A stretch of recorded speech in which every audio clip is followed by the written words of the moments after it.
Good evening, viewer. Welcome to our Glory Globe TV. Here's a breaking news. Yes, physicists at the University of Innsbruck in Austria and Paris, Calais in France have combined all the key functionalities of a long-distance quantum network into a single system for the first time. In a proof of principle experiment, they used this system to transfer quantum information via a so-called repeater node over a distance of 50 kilometers, far enough to indicate that the building blocks of practical large-scale quantum networks may soon be within reach.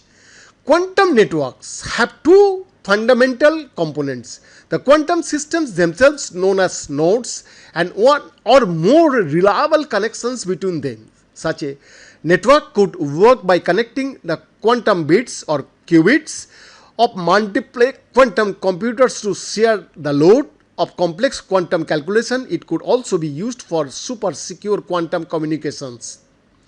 But building a quantum network is no so easy task. Such networks often work by transmitting single photons that are entangled. That is, its quantum state is closely linked to the state of another quantum particle. Yes, unfortunately, the signal from a single photon is easily lost over long distances. Carriers of quantum information can also lose their quantum nature in a process known as decoherence. Boosting these signals is therefore essential.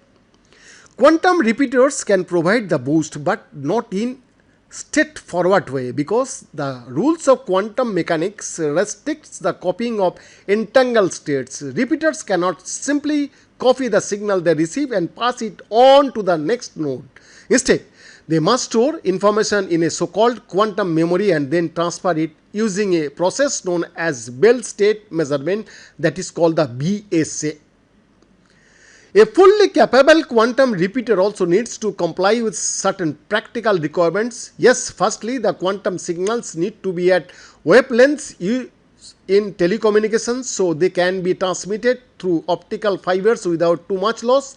Secondly, the storage time of the quantum memory should exceed the time needed to generate entanglement. Finally, each step in the process should be deterministic, meaning that signals need to be produced after each successful step.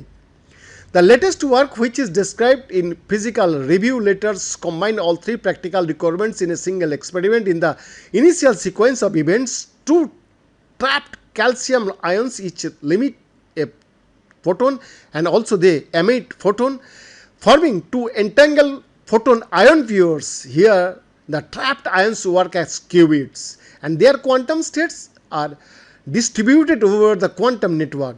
The photons in these pairs are then converted to the telecoms wavelengths of 1550 nm and sent on two different nodes via separate 25 km long optical fibers.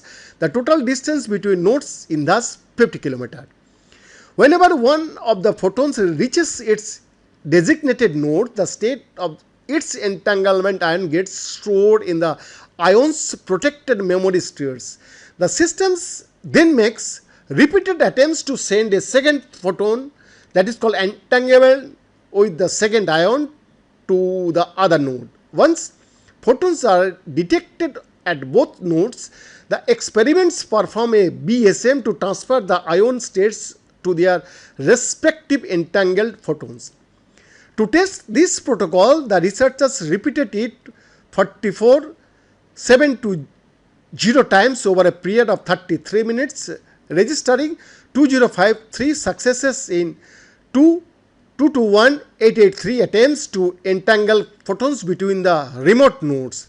That might not sound like a high success rate, but the presence of the ion memories made establishing entanglement 1 to 8 times more likely.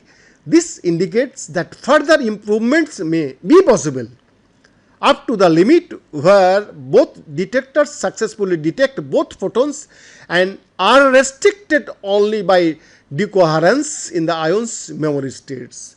Behind this report, Glory Globe TV, Delhi, India.